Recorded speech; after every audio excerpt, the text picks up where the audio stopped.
तोर चोली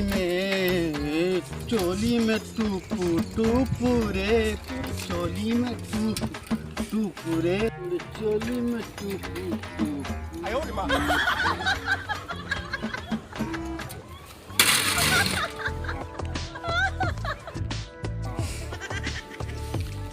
गाड़ी वो ठीक है, वो ठीक है। बैठ के देख।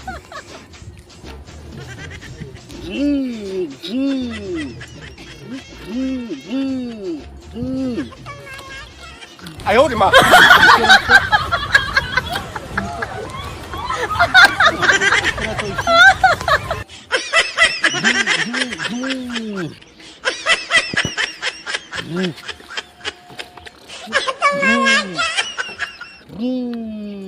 ऐसा चला है।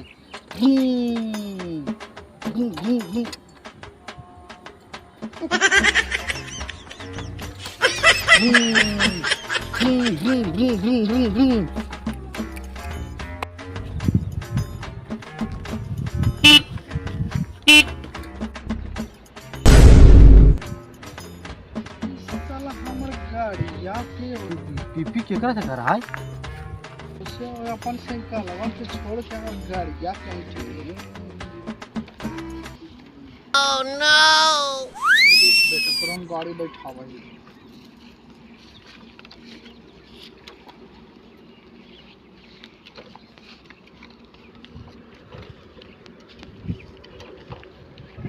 आयो रे माँ।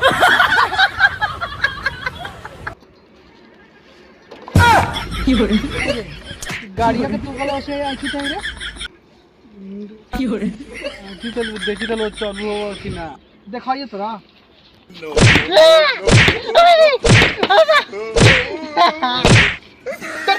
उधर से आयो रे माँ। गाड़ी में से बदल ओह नो किस साला गाड़ी पकड़ बाप की गाड़ी है का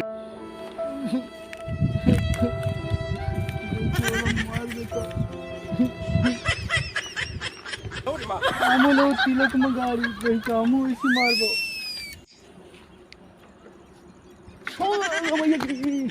भाई बप्पा बंजू हम लोग दहेज में अब गाड़ी बंजू हम लोग कोई के बैठा हुआ हम बंजू रुक बापू के हम को शादी कर दे हम तिलक में गाड़ी ले दे अरे पार्टी में ठीक लगे ना। हाँ यार मजा आ गया यार इसने पार्टी करे नहीं ना रे यार हमारे बेटों में खेलेंगे एकदम हाँ हाँ सही बात है। अरे तू कौन इधर से घर हो गई यार? ये ना से ऐसे हो गया कैसे हो गया यार चला वालों से गिर गया कैसे गिरा पीला लगा भाई तो गाड़ियां टेढ़ हो गई रे टेढ़। अरे कान निकल तो हो गए है कैसे होना देखिए सीधा करे रे गिरवा सीधा करे तू। अरे भाई अरे पानी तो देने के भी हो जाती रे अरे बहन चल अरे तो कैसे हो गई रे मार देना रे मैं बोलते रे मारे तो मैं सीधा कर और बहन जी इधर को हो जाती रे मैं कर रहे मैं कर अरे बहन जो अरे बहन चौधरी ये रुक रुक हां मैं सिस्टम जाना ही करे सीधा काट तो कर रे अरे बहन चौधरी एक के बार में सीधा कर देनी देखी अरे अरे बहन चो देखी ना दिमाग ठीक हो गेलो रे देखी रे अरे देखी ना ठीक हो गेले रे ठीक हो गेला कैसे कर लागी रे एक के लड़े में तो सीधा हो गया। ए अरे फोन दे हमरा भाई तो पानी बेकर को मत फले हट भाई तो बढ़िया कर तू मारो कर भाई चौधरी भाई तो पे हो सकली अरे पानी के देख रहा मैं जान ना है उड़ रे उड़ रे काबली रे चपला हार पते को पा जा रुक चपला अरे बहन के करो से ना होई थी आयो ना ठीक हो जी रुक रुक हमरा ठीक कर दे ठीक करे ठीक अरे बहन ठीक कर दिया तेरा बड़का लोग सीधा वाह